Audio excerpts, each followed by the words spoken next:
Скромни пакетчиња за нова година, а не реални решенија. Антикризните мерки не го смируваат револтот. Пензионерите не отстапуваат од барањата за линеарно покачување на пензиите, оти пакетот мерки кој ќе донесе 1500 до 3000 денари, тоа само за период од 6 месеци, нема да им овозможи подобар живот. Тие бараат долгорочно решение и вистинско покачување на пензиите. Дополнително, со тоа што со мерките се опфатени околу 187.000 пензионери од вкупно 338.241 пензионер кои се во Македонија, ќе се направи раздор и дискриминација. Тие сепак ќе одат на голем протест пред собрание идниот вторник.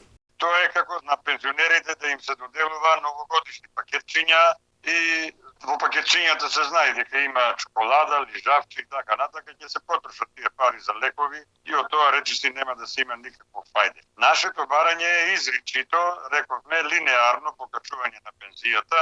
Јас дури сега и се чудам како е можно тие се пропагираат дека имаат обезбедено 620 или 660 милиони евра за да дадат, значи, пакет мерки. Ако веќе има толку пари, зошто не ги уклучиме, значи, линеарно пензиите да ги покачиме?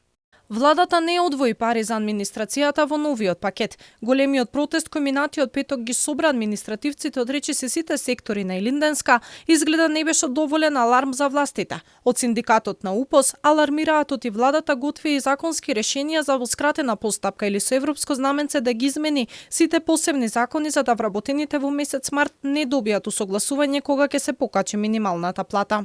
Сметам дека не се опфатени сите граѓани, пред се вработените во државната управа, односно администрацијата, затоа што со некои информации кои што ние ги имаме добиено, се прават законски измени каде што синдикатот не е вклучен, а сакаат минималната плата да ја тргне како дел од основна плата.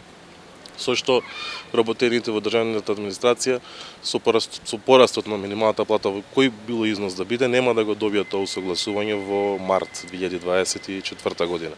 Пакетот антикризни мерки е таргетиран и насочен кон одредени групи на граѓани. Мерките се чекаа и беа најавувани со месеци. Нејасно е зошто на владата и требаше толку време да ги донесе. Парите кои ќе се излеат од државната каса, власта уверува дека нема да се преку задолжување, туку дел биле собрани од солидарниот данок и од приливи од јавни давачки.